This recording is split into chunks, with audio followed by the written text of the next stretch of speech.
తమ నియోజకవర్గం పరిశ్రమల స్థాపనకు అనుకూలంగా ఉంటుందని అన్నారు కోవూరు ఎమ్మెల్యే వేమిరెడ్డి ప్రశాంత్ రెడ్డి. ఇక నేడు జరిగిన శాసనసభ సమావేశాల్లో తన నియోజకవర్గం గురించి ఆమె ప్రస్తావించారు. ప్రభుత్వం తమ ప్రాంత అభివృద్ధికి చేయూతనివ్వాలని ఆమె కోరారు. కోవూరు నియోజకవర్గంలో పరిశ్రమల స్థాపనకు వేలాది ఎకరాల భూములతో పాటు పోర్టు, జాతీయ రహదారి, రైలు మార్గం వంటి మౌలిక సదుపాయాలు ఉన్నాయని ఆమె పేర్కొన్నారు. రాష్ట్ర పారిశ్రామిక అభివృద్ధి కోసం ముఖ్యమంత్రి చంద్రబాబు, మంత్రి లోకేష్ చేస్తున్న కృషి అభినందనీయమని ప్రశంసించారు. కోవూరులోని షుగర్ ఫ్యాక్టరీ భూములను ఎంఎస్ఎంఈ పార్కుగా మార్చి చిన్న, మధ్య తరహా పరిశ్రమలను ప్రోత్సహించాలని ఎమ్మెల్యే వేమిరెడ్డి ప్రశాంతి విజ్ఞప్తి చేశారు. బాగుండాలి. ఉపాధి అవకాశాల కోసం ఇఫ్కో నిర్మాణం కోసం రైతులు నుంచి మనం సుమారు 2776 ఎకరాల భూమి ఇఫ్కో కర్మాగారం కోసం ఇచ్చున్నారు అధ్యక్ష. రైతులు ఇఫ్కో కర్మాగారం రాకపోవడం వలన అదే భూమి ఇఫ్కో కిసాన్ సెస్ గా మార్చడం జరిగింది అధ్యక్ష.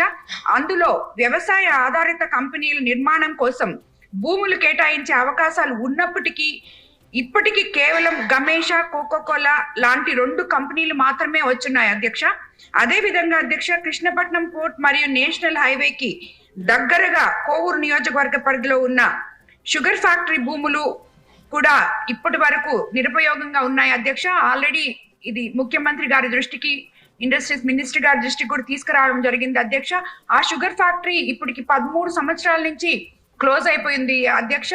అదే విధంగా అక్కడ పనిచేసిన ఎంప్లాయీస్ ఎంతో మంది చనిపోతున్నారు అధ్యక్ష. వాళ్ళకి మనం ఇవ్వాల్సిన బకాయిలు ఇచ్చి ఆ 126 ఎకరాలని కూడా మనం రాబోయే రోజుల్లో ఎంఎస్ఎంఈ పార్కులకు కానీ ఏపీఐసి వాళ్ళతో కానీ మాట్లాడి ఉపయోగించుకోవాలని చెప్పి కూడా నేను కోరుకుంటున్నాను అధ్యక్ష. అదే విధంగా కొడవలూరు మండలంలో ఉన్న రాచర్లపాడు, బొడ్డువారిపాలెంలో ఉన్న ఏపీఐసి పార్క్ లో పరిశ్రమల కోసం ఇప్పటికే కేటాయించిన స్థలాల్లో ఇంకా నిర్మాణం ప్రారంభించని కంపెనీలు చాలా ఉన్నాయి అధ్యక్ష. వాళ్ళు ఎందుకు ప్రారంభించట్లేదో, ఇన్ని రోజులైనా కూడా స్థలం